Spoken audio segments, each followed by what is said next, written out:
Mo Recap here. Today I will show you a drama film from 2011 titled The Help. In Mississippi, 1963, Aibileen Clark begins sharing her story with a young writer. She grew up knowing exactly what her life would be. Just like her mother and grandmother before her, she became a maid. Over the years, she's cared for 17 white children, while her own son was raised by someone else. Now she works for the Leafold family. Mrs. Leafold, a socialite more concerned with appearances than motherhood, barely notices her little girl, May Mobley. So for 95 cents an hour, Aibileen becomes more of a mother than Elizabeth ever was. This whole book idea starts when Skeeter Phelan returns home after graduating from college. She tried to apply for a position at an important publishing house in New York, but she was told she needed to gain experience first. So now she applies for a position at the local newspaper and is given a job answering cleaning questions in the housewife column for $8 a week. Meanwhile, Aibileen tells us about her best friend, Minnie Jackson, who works as a maid for the Holbrook family. The wife, Hilly Holbrook, leads the women's socialite group and is president of the city's junior league. Recently, she has also brought her mother, Mrs. Walters, to live with her after she became sick. This meant firing her own maid to make room for Minnie because she is the best cook in town and Hilly loves her pies. When Aibileen lost her son 4 years ago, Minnie helped her get through it. Today, Hilly is the one hosting the Bridge Club gathering, so Minnie and Aibileen get to gossip together in the kitchen while working. Minnie tells Aibileen about Hilly's latest offense. She has started putting pencil marks on the toilet paper to make sure Minnie isn't using their bathroom. This is why Minnie has started to carry paper of her own. Skeeter has also come to this little gathering, and her old friends give her a warm welcome. But the mood becomes awkward when Skeeter mentions she has got a job. She has always been seen as a bit of a weirdo for not getting married. Things get awkward again when Skeeter asks Elizabeth permission to talk to Aibileen later so she can help her answer the cleaning questions. This makes Elizabeth confess she can't do that with her own maid because she quit, which is seen as a bit of a scandal. At that moment, the phone rings and Aibileen picks it up. It's Celia Foote, a housewife who has been ostracized by the socialites for having married Hilly's ex-boyfriend, Johnny. Since Elizabeth refuses to take the call, Celia asks Aibileen if she knows of any maid looking for a position because she needs one. But Aibileen can't help her. After the women make fun of Celia for a while, the subject changes to that of bathrooms. Hilly refuses to use Elizabeth's guest bathroom because the maid also uses it, and she thinks Elizabeth should invest in building one just for the maid. Hilly is also convinced that African Americans carry different diseases, which is why she has drafted the Home Health Sanitation Initiative. This consists of making every home have a separate bathroom for the colored help. When the meeting reaches its end, Skeeter asks Aibileen to help her with the letters, and the maid accepts. Skeeter also apologizes for the bathroom talk Aibileen had to hear before she brings up the subject of her old maid, Constantine. Aibileen was friends with her and hasn't seen her in a while, but she's shocked to hear Skeeter say she quit, because it isn't true. Before Skeeter can ask any further questions, Elizabeth interrupts her and hands Skeeter Hilly's initiative so she can include it in the league newsletter. Afterward, Skeeter returns home to have a talk with her mother, Charlotte. Charlotte refuses to answer any questions about Constantine and is upset to hear Skeeter got a position because at this rate, she will never get married. Later, during dinner with her family, Skeeter asks about Constantine again. Her father lies, so Skeeter pushes for the truth and discovers Constantine was fired after 29 years of working there. An argument ensues, and when Charlotte refuses to accept that Constantine was the one who actually raised her daughter, Skeeter leaves the house. She remembers how Constantine used to comfort her whenever she was upset as a teenager. This gives Skeeter an idea. She wants to write a book with the real stories behind the maids' lives so people can see the other side. The following day, Skeeter goes to see Aibileen to get her help with the column letters, while a construction worker begins planning the extra bathroom. When she's sure nobody can hear them, Skeeter also asks Aibileen to share her stories for the book. But Aibileen refuses. Their conversation is interrupted when Elizabeth arrives arguing with her husband because he isn't happy about the extra bathroom. He ends up leaving in frustration. When May Mobley begins crying and Aibileen goes to check on her, Elizabeth tells Skeeter she can't talk to Aibileen about the letters anymore. Later that night, a tornado arrives in town. Minnie is scared to go to the bathroom outside, but Hilly doesn't let her use their own toilet. However, Minnie sneaks around and uses her master's bathroom anyway. Unfortunately, Hilly finds out and fires her for it. Some days later, Aibileen's bathroom is finished, so she has to go outside as well. But she gets a moment of sweetness when May Mobley calls her real mama. Skeeter stops by Aibileen's neighborhood to ask for her help again, making her lose her bus. Aibileen turns her down again, mentioning her cousin was burned merely for walking near the voting station, so she won't risk her life over this. Skeeter gives Aibileen her phone number anyway. After the maid turns down her offer of a car ride, Skeeter decides to research the laws governing the conduct of non-whites and discovers a number of disgusting rules. For example, publishing ideas related to equality may result in jail. Books can't be exchanged between white and colored schools, and colored barbers can't serve white females. Later in the evening, Aibileen gets a call from Minny saying she did something awful. Hilly had told everyone in town that she was a thief, so Minny got her back with a special pie. She doesn't explain exactly what was so awful about it, but she breaks down in tears because she won't ever get a position again. Their conversation is suddenly interrupted when Minnie's husband comes home and begins beating her up for losing her position. This leaves Aibileen thinking about the book.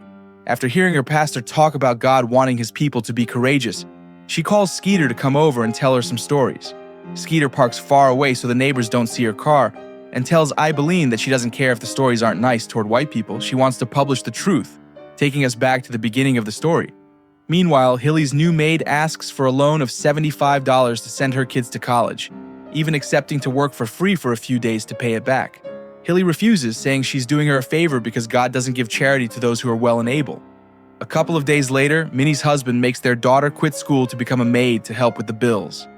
Minnie herself spends many days without a position, but Aibileen gets an idea. There's one person who couldn't have heard Hilly's lies, and that's Celia. Minnie goes to see her and is welcomed with open arms because Celia is an awful housewife and is desperate for help, especially now that she's pregnant. She'll give Minnie the position if she accepts to keep her presence a secret from Johnny, and Minnie agrees. During the next Junior League meeting, Hilly announces her health initiative has been sent to the governor and reminds Skeeter she wants to see it in the newsletter. Skeeter has been trying to avoid publishing it and lies, saying she'll do it soon. The interviews with Aibileen continue, now touching on the subject of Elizabeth being an awful mother. Minnie finds them in the middle of it and scolds them for this terrible idea, but it only takes her a few seconds to change her mind. Soon she's sharing all kinds of stories with Skeeter and promises she'll try to convince other maids to help too. The following Saturday, Hilly introduces Skeeter to Stuart Whitworth, and they go on a double date.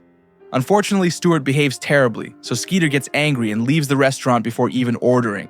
Meanwhile, Minnie becomes friends with Celia, who treats her with respect, and even asks for her company while having lunch. Sometime later, Skeeter gets some news from the editor. Her stories are good, but they need at least a dozen maids to talk if she wants to be published. Aibileen and Minny have already asked everyone they know, but they are too scared to join them. So Minny has an idea.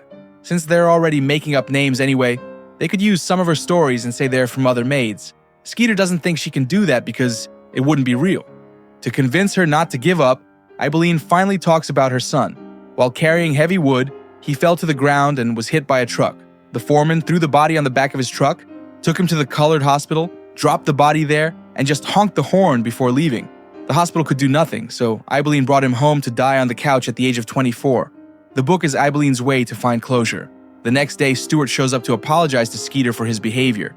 He had still been upset because of a recent breakup, and Hilly had forced him to go on that date, which is why he was drunk that night. Skeeter says exactly what she thinks. And he isn't used to that, but he likes it. Since he's showing respect, Skeeter agrees to go on a date with him, which also goes well. Stuart thinks Skeeter is smart and even admits having read her newspaper columns. The two of them start seeing each other for real.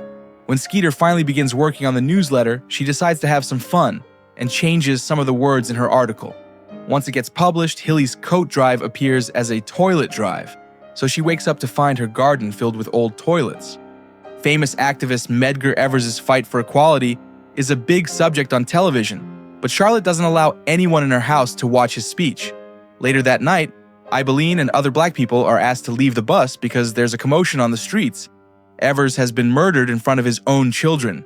Aibileen hides at Minnie's for the night, and while they're now more scared about their book, they agree to be more careful and continue to work on it. The next day, Minnie finds Celia bleeding in the bathroom because she has had a miscarriage. Minnie takes her to her bed and takes care of her, while Celia shares her worries.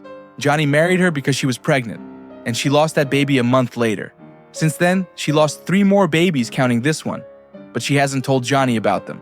Celia is afraid her husband will leave her, but Minnie says he'll get over it.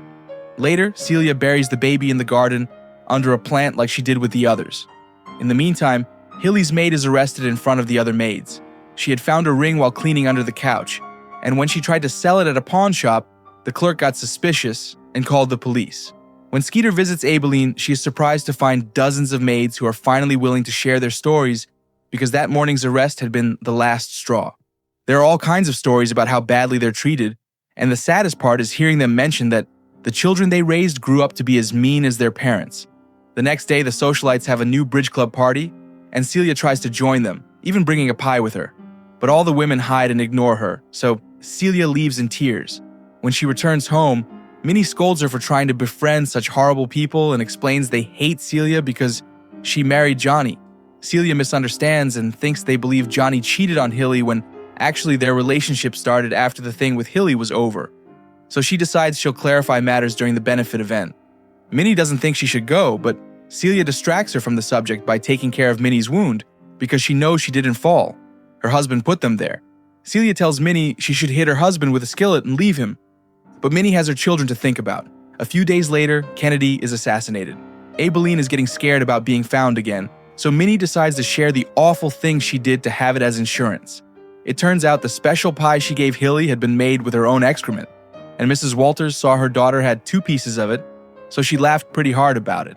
This caused Hilly to send her mother to a nursing home. Aibileen and Skeeter don't think including the story is a good idea because it'll give away Minny's identity. But Minny disagrees. Hilly would never want anyone to know she ate excrement. So this story is the perfect protection against being recognized. The night of the charity event, Johnny and Celia show up, making the socialites uncomfortable. While giving away the bidding prizes, Minny's chocolate pie goes to Hilly, who didn't write her name down. A drunk Celia approaches Hilly and tries to explain that Johnny didn't cheat on her, accidentally tearing off the sleeve of her dress. In the process, since she's starting to cause a scene, Johnny takes his wife away, but Celia ends up vomiting on the floor. After the event is over, Mrs. Walters takes the pie with her and confesses she was the one who bid for it using Hilly's name just to annoy her daughter for having sent her to the nursing home.